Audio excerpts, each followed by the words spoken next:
Okay. Parah. Test is above.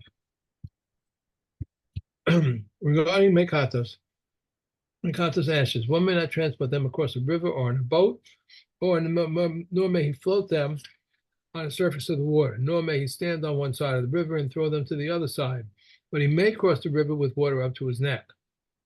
One who is tahor for katos purposes may cross the river with an empty vessel that is tahor for katos in his hands and with unconsecrated water.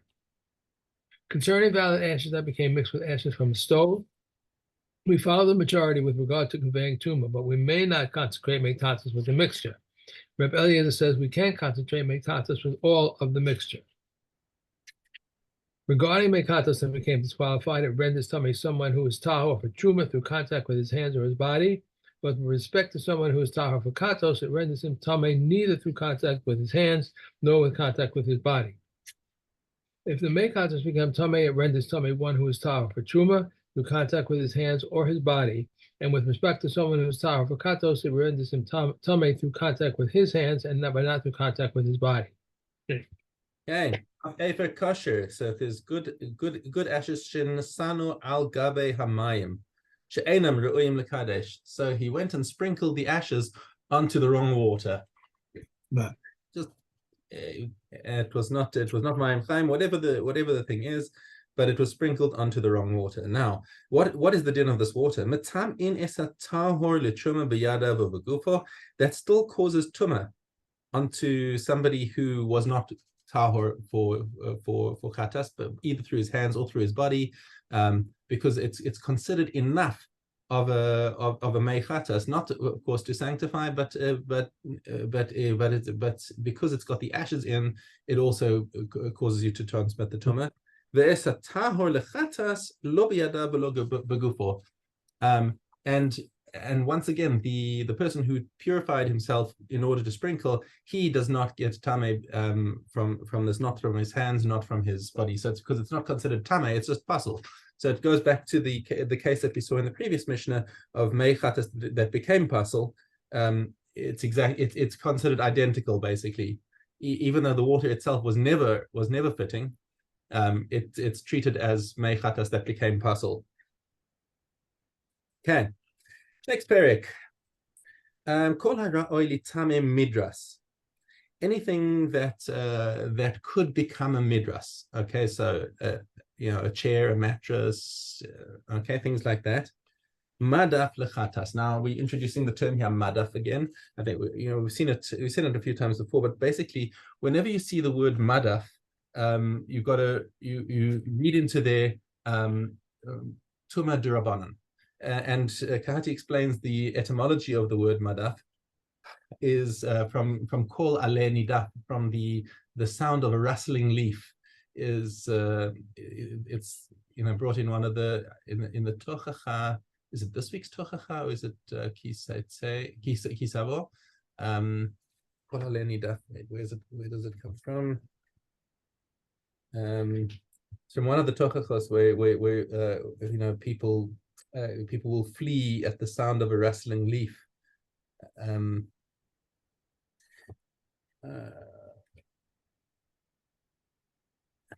Okay, I can't see the reference straight off, but at any rate, it's a tumah d'Rabbanan that was that Chachamim put onto things in order to as a stringency on in whatever circumstance it is. And in this case, we're talking about khatas. So whatever could be a midras, any stam chair or whatever is called a madaf lechatas, which will also transmit tumah, even though it's actually not even tameh. mm-hmm. Okay, bein tameh, bein tahor. Okay, whether it itself is tameh or tahor, then it will be matame, a person who is tahor for khatas, as if it was the kli itself was tameh midras. So when somebody purifies himself for khatas, he can't just sit on any old chair, because that is going to make him tameh. It'll make him tameh even by carrying it or by moving it, just like any other midras. Okay. Afilu bigdei kodesh midras lechatas. Right. Even the clothes that are used for somebody who is tahor for kodesh, even like one degree of kedusha below it. So somebody's sanctified for kodesh. He's toivel, went to mikveh. He's planning to eat kodshim. He becomes a madaf even to somebody who's tahor for chatas.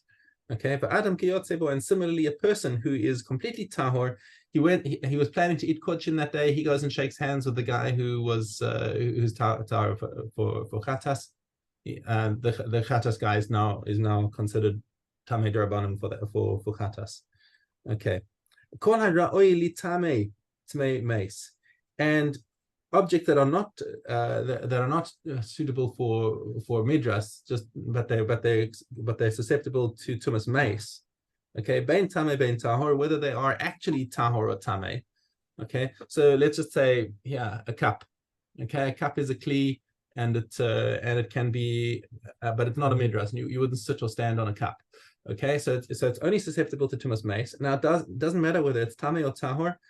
Now comes the machlokes. Rabbi Eliezer Omer eno madaf, just no such thing. Rabbi Eliezer holds that this madaf tuma only applies to things that are susceptible to midras. Rabbi Yeshua Omer madaf, no, he says it's the same thing. Doesn't make a difference. The chachamim omrim hatame madaf v'hatahor eno madaf. So the consensus opinion, like the chachamim, which is going to be the halacha, is that it depends. It depends if it's actually tamei or not. So they say that if a stam kli is tahor, it's not going to be matamei the person who's tahor for chatas. But if it's tamei, then even though he doesn't actually touch it, all he does is he moves it with a stick or something like that, then he will become tamei. So it's treated as if it's like as if it is a midras. And if he moves it, it will make him tamei. Okay. Hatahor lechatas shenaga b'madaf tamei. Okay, so somebody who is tahor for a chatas who touched a madaf becomes tamei. Okay, that's pretty obvious. Oh, lagin shel chatas shenaga b'madaf tamei. Now, not only that, but the kalim, these little flagons of chatas water that touched a madaf. Now, normally kalim can't transmit tumah to other kalim, but here this is because we're talking about a mechatas. If it touches a madaf, it also becomes tamei.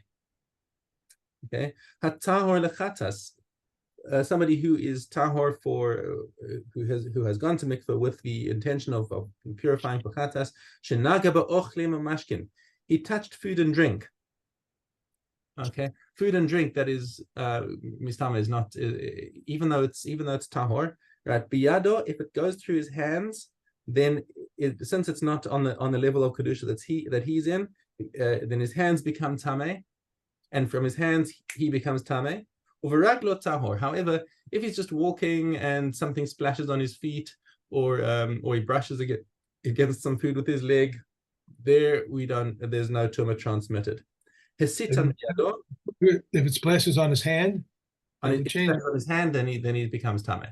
Right? Hands are treated differently. That they're more susceptible to it than the rest of the body. Okay, hesitan biyado, if he moved them with his hand, Rabbi Yeshua is matame v'chachamim matarin. So now, in other words, he didn't actually touch them, but like let's say he touched something intervening, like a rock, and the rock moved the sandwich. Okay, so now Rabbi Yeshua says now it's that madaf is going to be matame him, but the chachamim say nah, no, that's not going to do it. Okay. Yeah. Okay, we can go back. Okay, if someone put away a barrel so that it should not break, or he turned it over to its rim and let it dry, if he intended to fill with it, it's valid. If he intended to use it to transport the sanctified water, it's disqualified. If someone clears away shards from inside the trough so that it will hold more water, it is valid. But if he does so that they should not obstruct him when he sprinkles, the water is disqualified. If someone has water on his shoulder and has issued a ruling and he showed the way to others, or killed a snake or a scorpion, or he took food to store it, it's disqualified. If he took food in order to eat, the water is valid. If the snake or scorpion were obstructing him, it's valid. Reb said Rabbi Yehuda, this is the rule. With anything that is considered a different activity, whether he stops it or does not stop it, is disqualified.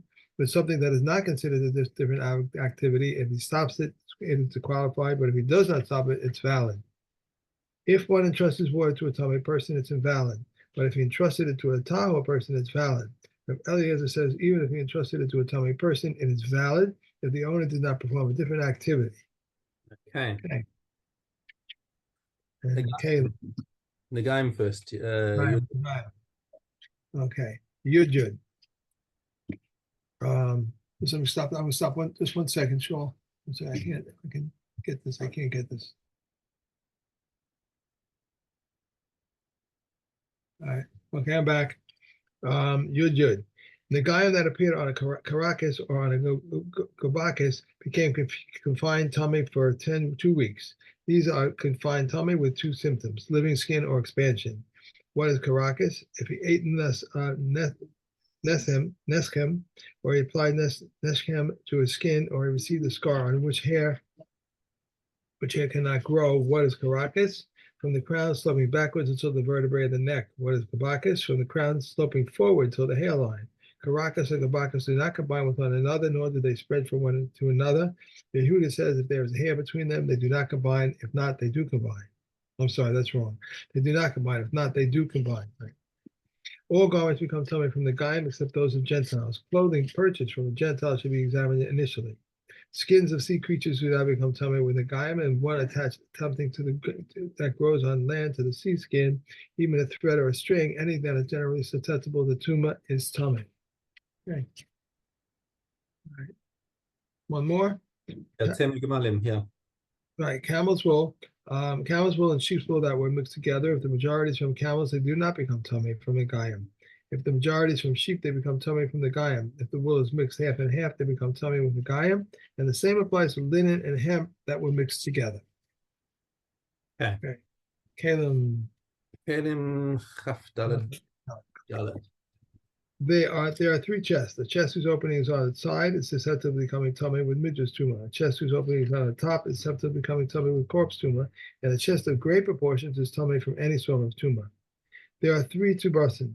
The tuberous of a blood letter is susceptible to becoming tummy with midras tumor. A tuberous of which people eat is susceptible to becoming tummy with corpse tumor. And a tuberous of olives is tahor from any form of tumor. There are 3 bases: that which is in front of the bed and that which is in front of the scribes is susceptible to becoming tummy with midras tumor. There is the delufigi of susceptible to becoming tummy with corpse tumor, and that of a cabinet is tahor from any form of tumor. Okay. There are That's it. We've done 3. Yes. And we have Zvachim and Yud Zion.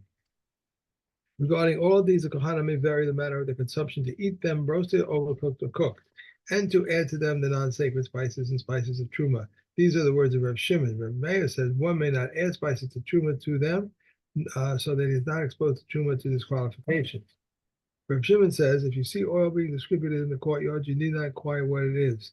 It is either the remainder of the wafer mincha offerings of Yerushalayim or the lag of oil of a metzora. If you see oil being poured onto the fires, you need not inquire what it is. It is either the remainder of the wafer mincha offerings of Kohanim or the mincha offerings of the anointed Kohen, for oil cannot be donated. The Tarfin says one can donate oil. And if the blood of a katan is splattered on a cloth, it must be washed. Although Scripture speaks only of that which not those katas which are eaten, as it is said, it shall be eaten on a holy place. But the katas offering which is eaten and the inner katas offering require washing, as it is said, the law of the katas there is one law for all katas offerings. Okay. And we have ketubos.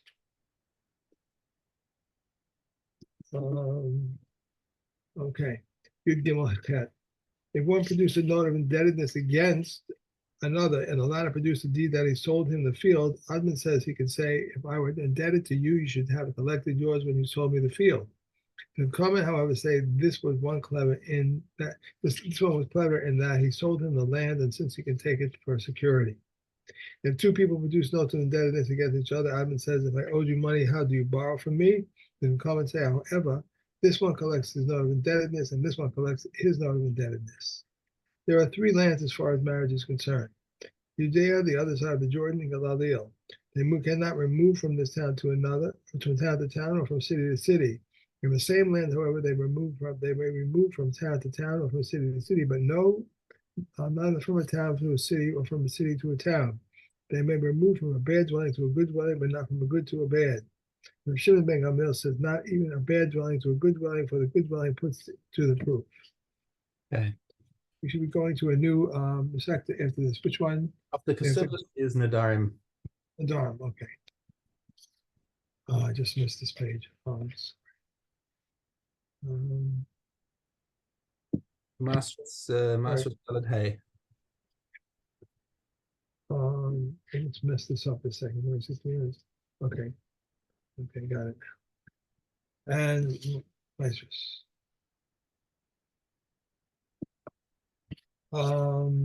Here we are. If one husks barley, he may husk them one by one, and husk them one by one and eat. If he husks and put them into his hand, he is liable. If one rubs parched ears on of wheat, he may sift them from hand to hand and eat. If he sifted and put them into his lap, he's liable. If one sowed coriander for seed, its plant is exempt. If he sowed it for the sake of the plant, then both the seed and the plant must be tied. If Eliezer says, in the case of dill, the seed, plant, and thin stalks must be tied, but the sages say both seeds and plant are tied only in the case of pepper, wort, and eruca. Reb Shimon ben Gamliel says the shoots of fenugreek, mustard, and white beans are liable to Meiser, and the Reb Eliezer says from the caper, tithes are given from the stalks, berries, and flowers. Reb Akiva says only the berries and tithes are tight because they constitute fruit. If one uproots seedlings from its own and plants them on its own, he is exempt. If one bought them while attached to the ground, he is exempt. If one can gather in order to send them to his fellow, he is exempt. If Elazar says, when Arizar says, if it's like it is like of them, if the like of them is sold in the street, they are liable. Okay, and that's it. So we're going to the Durham next, and I guess we're still in this, the